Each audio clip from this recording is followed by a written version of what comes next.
Hey everybody, welcome to Sid's Little Corner of the Internet. We have a NECA collectible action figure review coming your way. This time around we're going to be taking a look at the ED-209 law enforcement bot from that 1986 Robocop movie. So let's go ahead and bring that box in and take a look at those details, and then we'll dive into the bot himself. Now that we have that turntable out of the way, let's go ahead and look at the details on this box. And there's quite a bit of good stuff here. So let's start right up here at the top. You have the Robocop logo, and then I'm just going to actually leave that back a little bit so you could admire that artwork. This is really cool. It does strike a very intimidating figure right here. So you have ED-209, the future of law enforcement, and then you've got some finer writing down here. Superior firepower and the reflexes to use it, developed by Omni Consumer Products. And then I believe that says Jason. Yeah. All right, over here on the side, you have the product shot, and then you have that same verbiage down there, and then, of course, the OCP logo. Really cool. On the back, you have Robocop taking ED-209 on, and he has push-button activates, authentic sound effects and dialogue, extending legs, and fully articulated, and then you have that OCP logo down there as well. Robocop is sold separately. And over here, you've got another product shot, and then up top, you have that NECA logo, Real Toys logo, Robocop ED-209, warning, choking hazard, ages 17 and up, so sorry for those of you who are not. And then down here you've got those credits, so you got Robocop and GM NECA Development. As Sid would say, Randy's done it again. And then down here you have some additional fine print if you want to read it. It tells you all about those batteries, and then how to change those batteries if you want to do so. Alright, so that is it for the box. Let's go ahead and see what came inside of it. Behold, laid out here before you is everything that came inside that box, and I don't know what you were expecting, but I guess I was expecting at least maybe like a little sheet of warnings or something, but no, it was just Ed in a little plastic clamshell. So yeah, nothing really to talk about there. So let's go ahead and just jump right into the details on this guy, because there is a lot to cover. He is certainly very detailed. And now we'll go ahead and we'll start with the front. And I do want to point out right off the bat that unfortunately, our copy did come with a flaw. So right here, I'll see if I can get the reflection. You can see that there's some type of a scratch or an indentation in there. So that's kind of a bummer. Everything else looks pretty good on this guy. But yeah, I mean, it's just this is just a big wide swath of black plastic here, and something unfortunate happened. So kind of a bummer. But yeah, anyway, so there's the top of him. And then you've got, I don't know, the mouth or set equivalent. But if you look really close, you can even see that wiring detail in there. And of course, that is what NECA is known for. They're highly detailed figures. So you've got good detail in that mouth as well, coming around to the sides. Let's just go ahead and take a look at the top and get that out of the way. He is a pretty good sized figure as well. So you've got these big shoulder pads, definitely a creature of the 80s, because shoulder pads were a thing in the 80s. And then you've got the shoulder pad over there. And then on this top backside, you've got some pretty good detail there. Paint looks great. Sculpt work looks great. You got these hoses running. Very, very cool. And let's go ahead and focus on this side first. I'm going to try to save the arms for later, but let's take a look at the side right there. You've got a couple of spots for some canisters, for some energy right there. Maybe a kind of sort of radioactive, not quite radioactive symbol going on right there.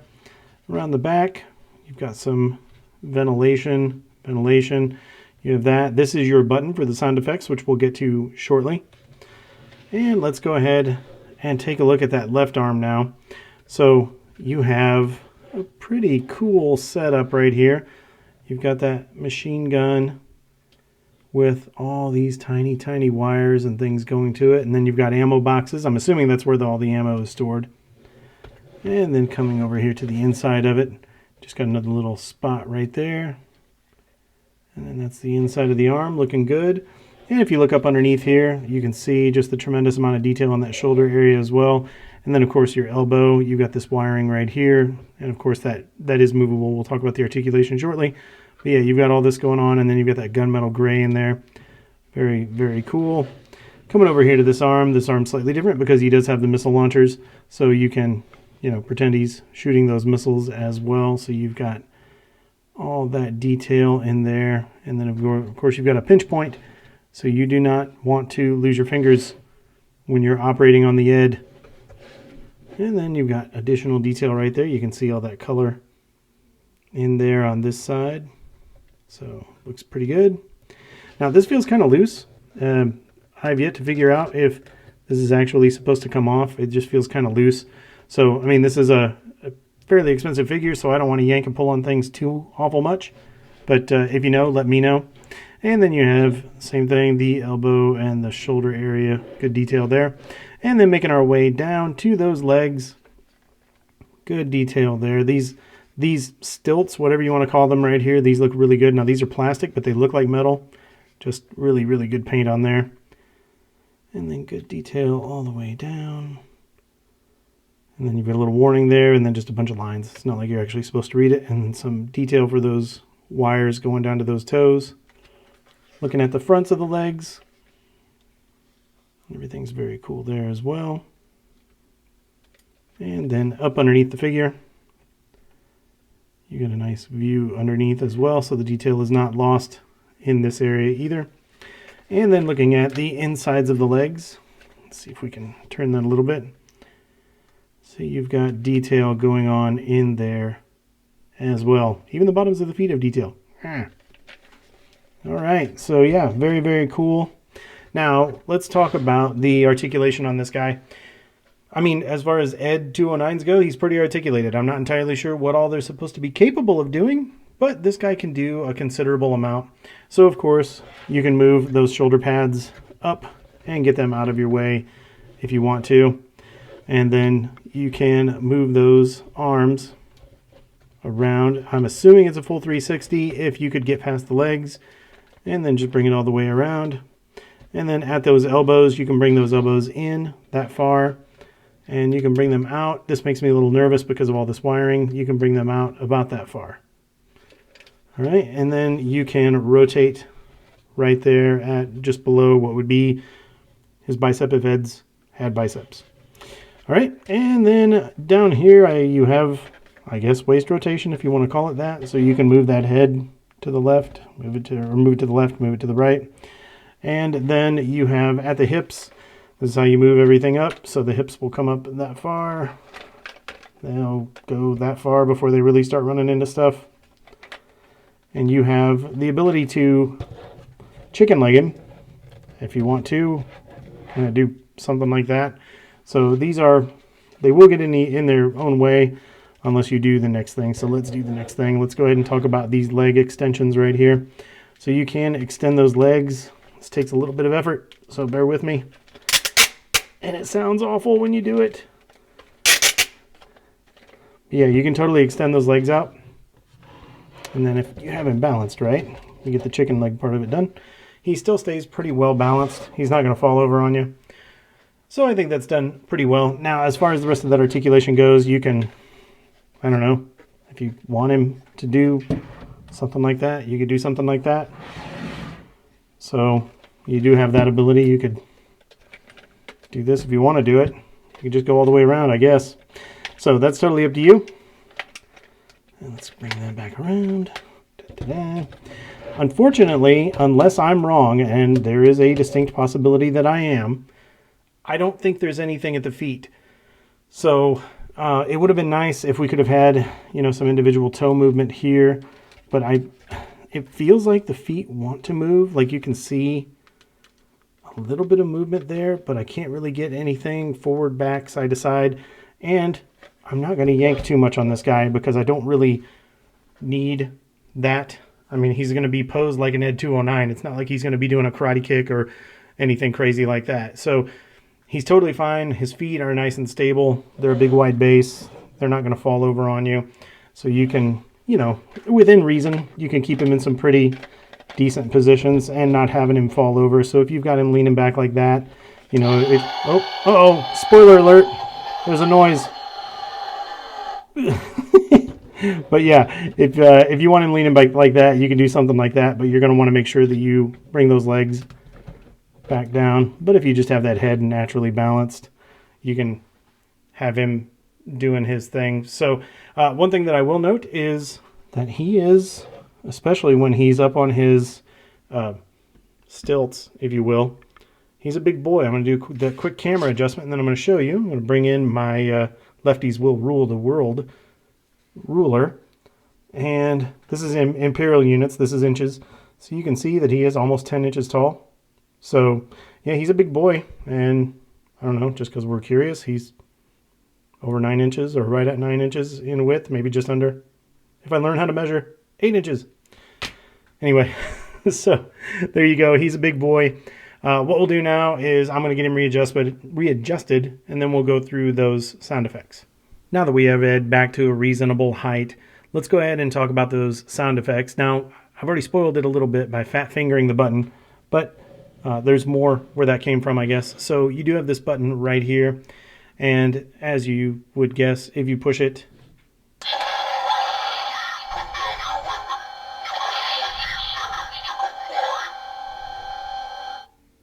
so you've got 20 seconds to comply. Then if you push it again,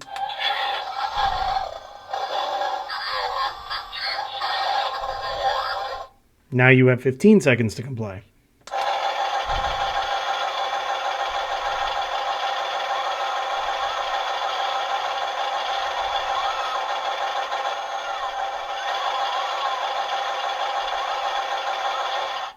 And now you're out of time, and that's what I call overkill. That was a lot of shooting for somebody who wasn't complying. So let's see if there's another.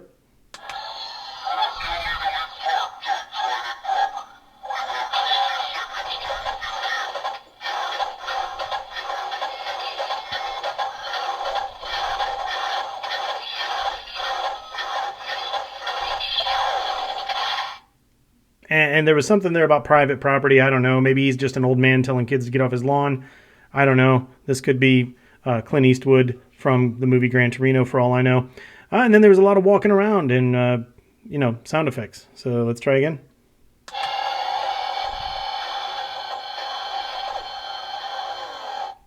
Okay, so there was some of that, and I think that might be it.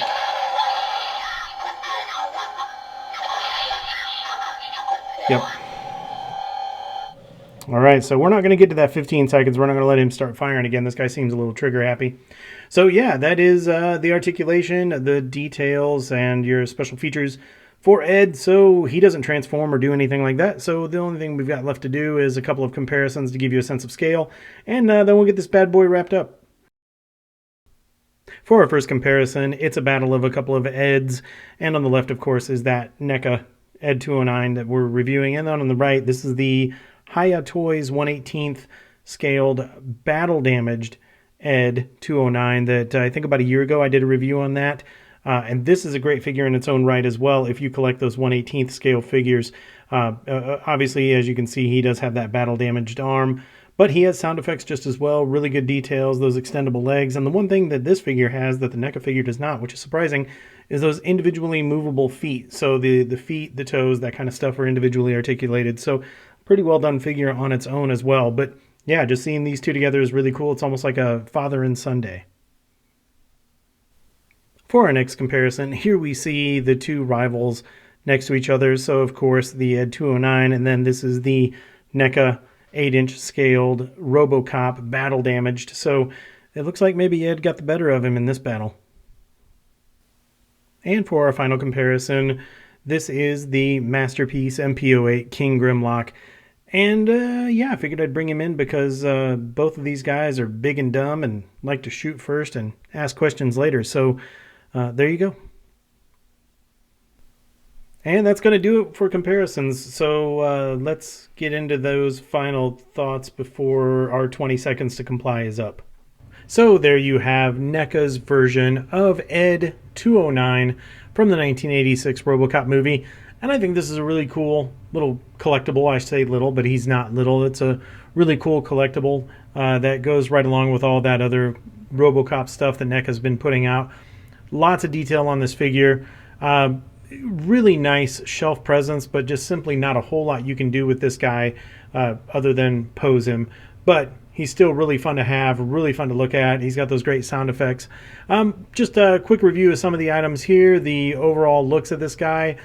second to none. I mean, the detail is incredible on this figure. Everywhere you look on him, there's something to see. So sculpt work, paint work, all of that little attention to detail, little things here and there that you find the more you look at him. Definitely very well done.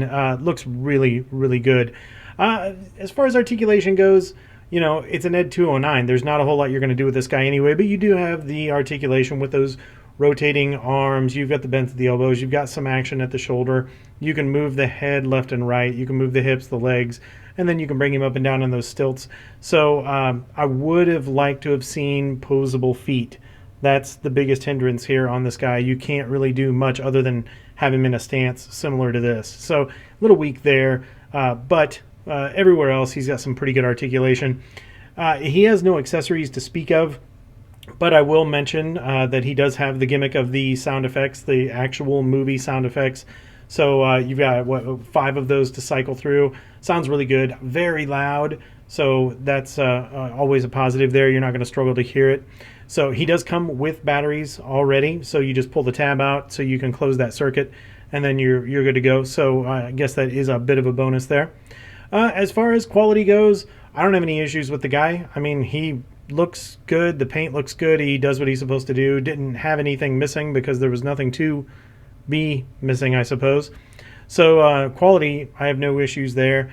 And as far as that overall value, this was a figure that we picked up at a local Target here in North America. He was $85 US sitting on the shelf, which is a little bit salty, but when you take into consideration the fact that these NECA collectibles, even just the figures themselves, of the humanoid type figures, the Robocops, Predators, that kind of stuff, they're almost $40. So, I mean, you're going to pay a little bit of a premium for this. But for those of you who collect NECA, for those of you who like Robocop, I think the value is going to be there. And finding him in Target was actually less than what I saw for this figure online at the various retail outlets online. So I feel like there was a bit of a deal there at Target.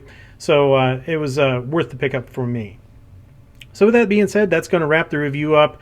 I think that this guy, if you're a fan of Robocop, of NECA, of those kind of collectibles, this is something you're going to want to add to your collection. He looks really cool, and of course Robocop needs a nemesis, and if it's not going to be Ed, it's going to be Kane, it's going to be something along those lines.